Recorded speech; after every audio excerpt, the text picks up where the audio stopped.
Kingdom of the Planet of the Apes is coming out in a few days, so today I'm going to recap the previous movies. Not all 9 Planet of the Apes movies, I'll leave that for another video. For now, let's just focus on the previous trilogy that this movie is a sequel for. In Rise of the Planet of the Apes, James Franco's character adopts a small ape child he names Sylar. Sylar is genetically enhanced thanks to his mother being experimented on by humans. In an attempt to cure Alzheimer's, James Franco and his team of scientists created a drug called ALZ-112. The number refers to the original Planet of the Apes movie's runtime. Initially, the drug appears to improve James Franco's father, but later it backfires in a spectacular way. Besides the father, one of the scientists gets exposed to ALZ-113, a new version of the drug. He later dies, but not before infecting another person who happens to be a pilot. By the end of the movie, the ALZ virus is spreading throughout the world. A cool sequence I wish more people doing YouTube reactions to this movie would include in their videos. While that's happening, Sylar uses the drug to enhance all other apes in the ape sanctuary he was taken to after attacking one of his neighbors, the pilot that's going to indirectly destroy the world. The climax of the film is Sylar and his ape followers escaping San Francisco and hiding out in a forest.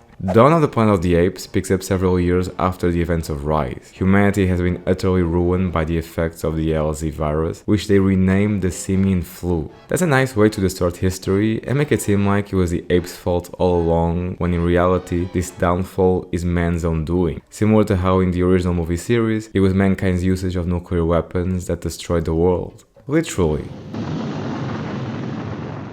This movie shows how much Sylar's community has evolved while humans have regressed, forced to live in a post-apocalyptic world where electricity is almost impossible to come by. At first, the humans try to negotiate with the apes. They need to fix the dam in order to power up their city. Sylar agrees to help them, but not all apes like this decision. Koba, one of the apes that was experimented with in Rise, has a deep hatred for humans and their work. Besides him, some of the humans distrust the apes, so against Sylar's orders, they bring weapons into the apes community. Things escalate with Sylar kicking the humans out, and Koba taking matters into his own hands. He tries to kill Sylar with a machine gun and blames the incident on the humans. This results in the apes storming a human armory and all-out war.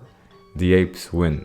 Sylar survives his assassination attempt and is saved by the humans he had previously kicked out. Having just been almost murdered by an ape, Sylar's way of thinking changes. Although he tried to teach his people to be better than humans, ape shall not kill ape, this has failed. The movie ends with Sylar defeating Koba in a fight and acknowledging that it's too late to change what's happening. War between apes and humans has already begun, and it was the apes who started it. A bittersweet ending to one of the better sequels of the previous decade. War for the Planet of the Apes is the last in the trio. It follows Sylar and his community trying to escape the human armies that were called upon in the last movie. It also expands on the ape universe by introducing the idea of mute humans. The film changes from a war movie to a mystery thriller, and by the end, it's a prison break story. This is a film with a lot of ideas, and they don't always mix well together. Nevertheless, the main plot points are easy to understand. The simian flu has mutated, and now instead of killing humans, it makes them mute and more animal-like. Sylar is mortally wounded and dies, but not before getting his people to safety.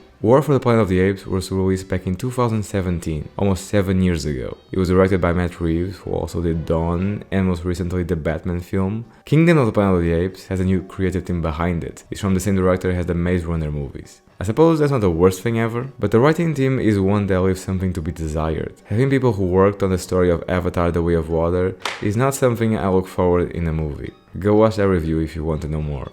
But I guess I should give them the benefit of the doubt. I haven't seen this movie yet.